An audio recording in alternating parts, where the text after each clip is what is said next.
guys, welcome to Mystiques of World. Today we gonna tell you about the how Adolf Hitler gains power and became a dictator. So let's jump start the video. Hitler was born in a small town in Austria in 1889. He was the son of a local customs official and his much younger third wife. Hitler's father was an illegitimate child and it is uncertain who his father was, but there is no evidence for the legend that this unidentified grandfather was Jewish. Hitler's father was harsh and distant.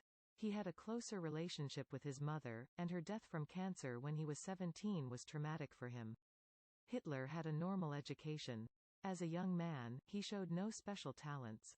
He wanted to study art, and moved to Vienna after his mother's death in hope of being accepted to art school, but was turned down for lack of talent.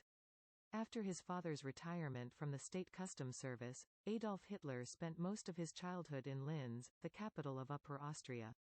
It remained his favorite city throughout his life, and he expressed his wish to be buried there. Alois Hitler died in 1903 but left an adequate pension and savings to support his wife and children. Although Hitler feared and disliked his father, he was a devoted son to his mother, who died after much suffering in 1907. Rise to power of Adolf Hitler. Discharged from the hospital amid the social chaos that followed Germany's defeat, Hitler took up political work in Munich in May to June 1919. As an army political agent, he joined the small German Workers' Party in Munich, September 1919. In 1920 he was put in charge of the party's propaganda and left the army to devote himself to improving his position within the party. Conditions were ripe for the development of such a party. Resentment at the loss of the war and the severity of the peace terms added to the economic woes and brought widespread discontent. This was especially sharp in Bavaria, due to its traditional separatism and the region's popular dislike of the Republican government in Berlin.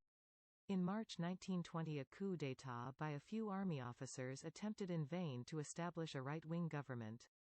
The climax of this rapid growth of the Nazi Party in Bavaria came in an attempt to seize power in the Munich beer hall putsch of November 1923, when Hitler and General Erich Ludendorff tried to take advantage of the prevailing confusion and opposition to the Weimar Republic to force the leaders of the Bavarian government and the local army commander to proclaim a national revolution.